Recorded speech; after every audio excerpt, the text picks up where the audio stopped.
Olá, seja muito bem-vindo a mais um Rumo Certo. É muito bom ter você aqui conosco. Bom, a gente sabe, os especialistas dizem que para aproveitar as oportunidades, para ter liberdade de escolha, é preciso proatividade, é preciso dedicação, né? E é bom isso para o profissional, é bom para as empresas também. Vamos falar sobre isso hoje aqui no programa? Conosco, uma especialista no assunto, Roberta Castro, especialista em governança corporativa. Oi, Roberta, seja muito bem-vinda. Muito obrigada, Sebastião. Obrigado a você pela disponibilidade de conversar com a gente, compartilhar todo o seu conhecimento. E antes da gente entrar no assunto propriamente, queria conhecer um pouco mais da sua trajetória e do trabalho que você desenvolve hoje. Bom, então, eu sou funcionária pública, sou advogada, trabalho há praticamente 10 anos para o serviço público e há mais ou menos uns 5 anos eu estou empreendendo com governança, compliance, gestão e entrego, faço essa prestação de serviços para pequenas e médias empresas, adaptando essas empresas para que elas possam ali, de fato, impulsionar os seus negócios e evitar qualquer tipo de paralisação de atividades. Então, assim, com o nosso trabalho, a gente visa monitorar, a gente visa diagnosticar, a gente visa criar um ambiente, um clima organizacional favorável às pessoas ali produzirem, considerando a cultura da empresa. Então, eu empreendo com isso, eu sou funcionária pública em paralelo também, então eu desempenho essas duas funções de uma forma que uma não atrapalhe a outra e eu possa ali ter essa questão da produtividade que você acabou de mencionar, funciona para mim também como empreendedora e funcionária pública advogada. Ótimo, então a gente tem muito para conversar hoje ainda, mas eu quero saber como é que se deu esse seu interesse aí por esse tema então, por governança, como é que aconteceu isso para ponto de você resolver empreender? Então, eu entrei na empresa na qual eu fiz concurso público, que é a InfraSA, a atual InfraSA, e antigamente ela era a Valec. E eu era advogada, passei por diversos setores até chegar à assessoria de diretoria dentro da empresa. E na assessoria de diretoria eu desempenhei diversos papéis ali dentro que já se comunicava com o exercício da atividade de governança corporativa, de compliance. Mas eu não sabia a época, Isso era 2015, 2014, e a minha empresa, à época, foi selecionada pela Controladoria Geral da União para desenvolver o programa de integridade da empresa. A partir daí, eu comecei a estudar e me especializei em governança, comecei a conhecer a temática, me especializei em governança, em compliance, e aí eu comecei a desenvolver determinadas atividades dentro da própria empresa que eu consegui ver o resultado, que eu consegui surtir essa entrega dos empregados, dos stakeholders. Então, a partir daí, eu conhecendo a temática, eu me tornei coordenadora de governança corporativa dentro da Valec, atual InfraSA. Eu tive a oportunidade de ser cedida para o Metrô DF. No Metrô DF, eu exerci a superintendência de governança e controle interno. Eu tinha 3 gerências subordinadas, que é planejamento estratégico, gestão de risco e compliance e controle interno. Ali a gente dividia o compliance preventivo e o controle interno. Então, essa foi a trajetória na qual eu me entendi o que era a governança, eu entendi o que era o compliance e eu me tornei uma governance officer, que é uma temática, que é uma nomenclatura, distinta, diferente do que o mercado vem escutando. Atualmente, a gente escuta muito falar sobre secretário de governança corporativa, mas o governance officer não deixa de exercer as atividades do secretário de governança corporativa, só que acrescentando a execução de atividades. Por isso que eu trabalhava com planejamento estratégico, risco e compliance e controle interno, a fim de que houvesse a melhor entrega, a melhor instrução processual para a tomada de decisão da alta administração, dos administradores da companhia. Então, foi assim que eu o conheci, foi assim que eu me deparei com a temática e até hoje trabalho com governança, trabalho com integridade, com compliance, e aí, a partir de um tempo, há 5 anos atrás, eu resolvi abrir a minha empresa com consultoria, mas ela é muito mais voltada a treinamentos a respeito dessa temática para pequenas e médias empresas. Ótimo, vamos falar um pouquinho mais da temática. A gente tem trazido muito aqui no canal Empreender, mas governança corporativa, meio que conceituar, e compliance também. Vamos, antes da gente seguir na conversa, conceituar um pouquinho, para quem talvez ainda não tenha esse conceito bem certo. O que é?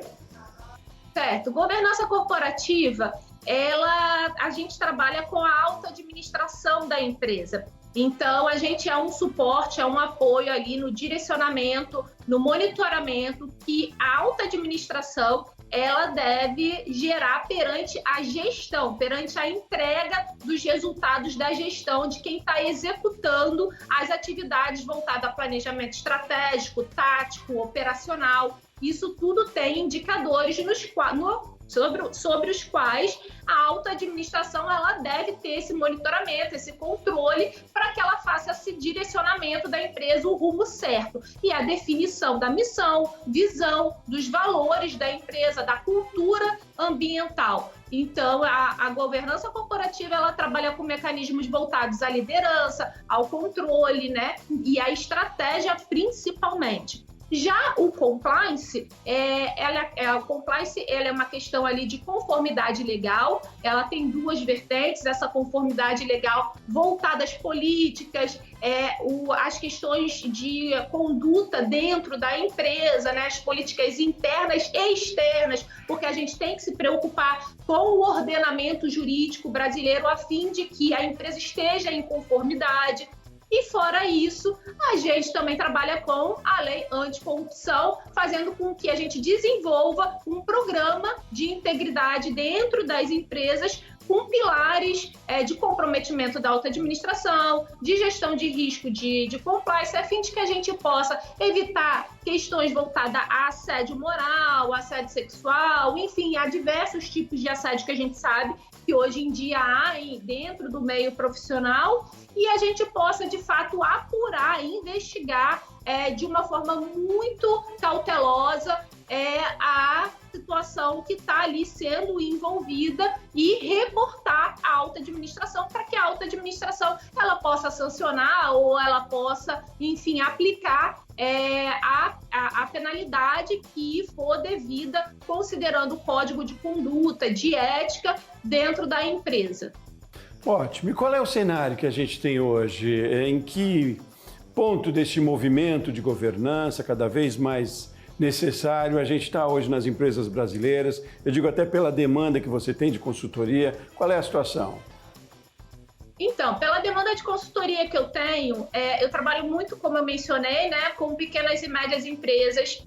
A princípio, é difícil a gente ingressar nesse meio de pequenas e médias, porque a gente sabe que há dificuldade, né, para que os empresários, para que os empreendedores, eles ali sobrevivam com os negócios deles. Só que a gente demonstra a facilidade que a gente pode unir a governança com a gestão, ter essa entrega de resultados a fim de que possa ter a continuidade do negócio deles. A partir desse momento que a gente entrega esse valor para eles, a gente demonstra esse valor dentro da empresa deles, eles conseguem entender o nosso trabalho e eles precisam do nosso trabalho. Às vezes, os pequenos e médios empresários, eles falam, eu não preciso de governança, eu não preciso de compliance, mas a partir do momento que eles entendem o que de fato a governança implica, quais são as consequências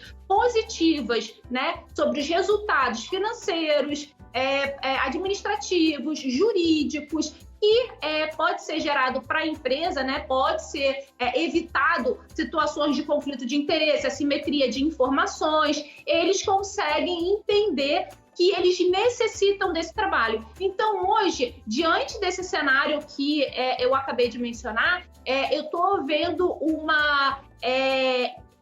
importância dada à governança corporativa, assim como ao compliance, porque eles estão entendendo que se eles precisam crescer, se eles precisam de investidores, eles precisam ter organização administrativa. E quem traz essa organização administrativa é a governança, é a gestão, é ter uma boa estrutura societária organizada. E para que isso também aconteça, eles precisam investir nessa temática a fim de que eles possam crescer e não estagnar ou quebrar. Então, o que eu vejo é uma corrida atrás da governança, atrás de métodos possíveis a serem aplicados dentro da empresa deles. E o que eu quero deixar muito claro aqui é que quando a gente fala de governança, compliance, e às vezes é um mundo desconhecido para o empresário,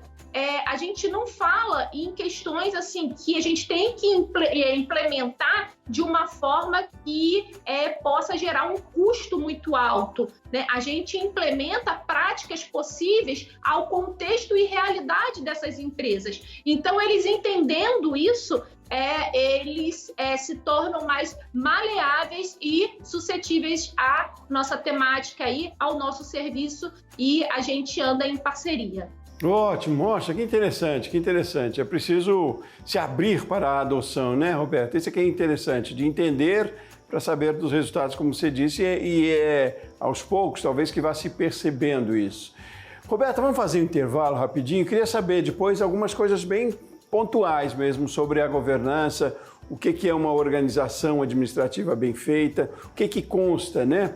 E também sobre o que a gente se propôs a dizer, já na abertura a gente fez referência, sobre crescimento também profissional, né? Sobre evolução, liberdade de escolha, né? Proatividade, enfim, são termos bastante importantes, mas que formam também líderes mais aptos e mais conscientes da importância de uma governança corporativa, não é? Vamos fazer um intervalo rapidinho, na sequência a gente segue na conversa, então, tá bem? Obrigada, com certeza. Muito bem. Você de casa também, continue com a gente aqui no Rumo Certo, voltamos já já.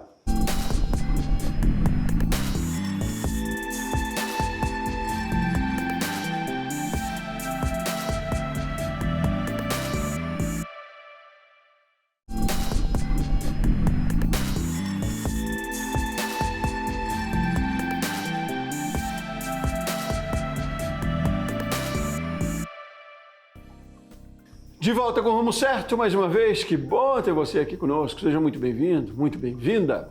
Gente, na conversa de hoje estamos falando sobre governança corporativa, sobre também preparação profissional, ter mais proatividade, para ter mais liberdade de escolha também dos negócios e com foco nas lideranças. Continuamos na nossa conversa. Comigo, Roberta Castro, especialista em governança corporativa, fala com a gente aqui de Brasília, onde a gente está também. Mas, enfim, a gente está usando da tecnologia aí para poder trazer esse conhecimento, né, Roberta? Num outro momento, você vai vir aqui no estúdio num outro momento para a gente conversar presencialmente também, mas a tecnologia nos favorece aí. Hoje a gente está aproveitando desse benefício. Continuamos falando de governança e eu sugeri a você no bloco anterior que pontuássemos algumas questões que identificam uma organização administrativa dentro da empresa, onde é hoje, o que preconiza hoje uma boa organização para que tenhamos uma governança também eficiente? Para a gente ter uma organização assim de fato efetiva, né, a gente sabe que implementar diversas práticas, pegar manuais e implementar determinadas técnicas, ferramentas, sem que a gente possa monitorar e ter efetividade em relação a essas práticas, isso é uma situação assim muito complicada e que não tem resultado nenhum. Então, assim, a primeira coisa que eu falo é a questão dos indicadores. A gente precisa cada vez mais implementar os indicadores estratégicos, indicadores táticos, para que a governança, para que a gestão ela possa funcionar da melhor forma possível e haver esse monitoramento. Mas, conversando a respeito de documentação necessária, práticas necessárias para organizar de fato, né, uma empresa, e eu digo uma empresa assim, sem a abertura ali sem ações em bolsa, né? Sem estar ali aberta a bolsa de valores, né? Eu digo uma organização comum, uma organização de natureza jurídica diferente das SAs, eu me reporto mais à limitada aqui, eu trago o contrato social, que é necessário ter um contrato social com cláusulas muito bem redigidas, um regimento interno que faça com que a empresa ela tenha gestão por competências, um organograma totalmente adaptável à empresa, a fim de que haja hierarquização, haja ali definição da estratégia, haja definição do que é a gestão e quais são as entregas ali, o mapeamento de processo a partir dessa organização, a partir desse organograma, qual é o mapeamento de processo que é devido, né? A gestão por processo, ela é desenvolvida a partir dessas práticas. E é muito interessante pensar que essas práticas,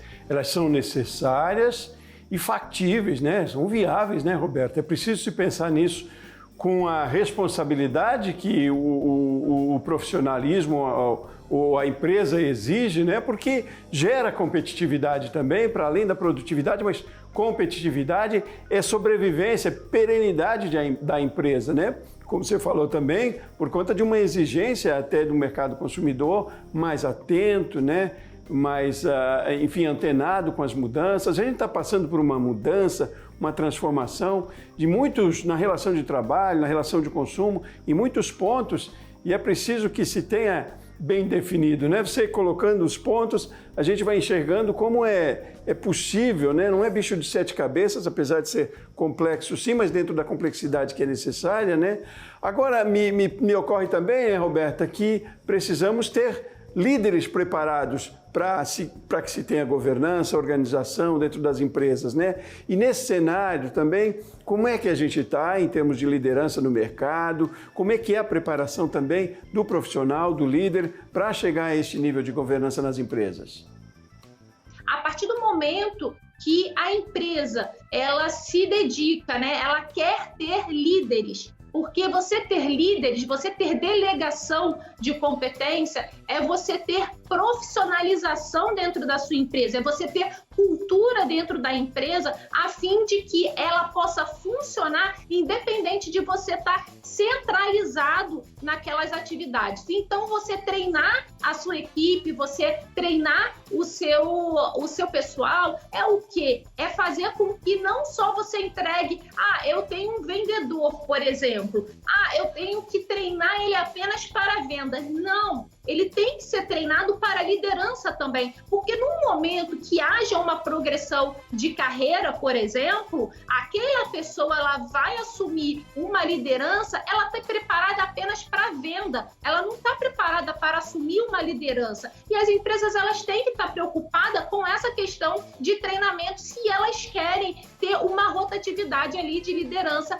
elas precisam dessa rotatividade, é salutar, porque oxigena a empresa, traz novas ideias, traz novas inovações, as pessoas motivadas, elas trazem novas inovações para os cargos, para o ambiente profissional, além de tornar um clima organizacional melhor satisfeito, né? Vestindo a camisa da empresa, tendo de fato a cultura ali efetiva. E vai muito aí do empenho do colaborador, do profissional também, para buscar o conhecimento para a liderança ou para a diversidade de funções que ele possa ocupar, né? Mas, ao mesmo tempo, do que consta o conteúdo dessa preparação, que a gente pode dizer, dessa capacitação de lideranças que as empresas talvez tenham como responsabilidade? O que preconiza hoje, para além da questão técnica, como você falou, mas de valores até dentro desses conteúdos de uma liderança atual?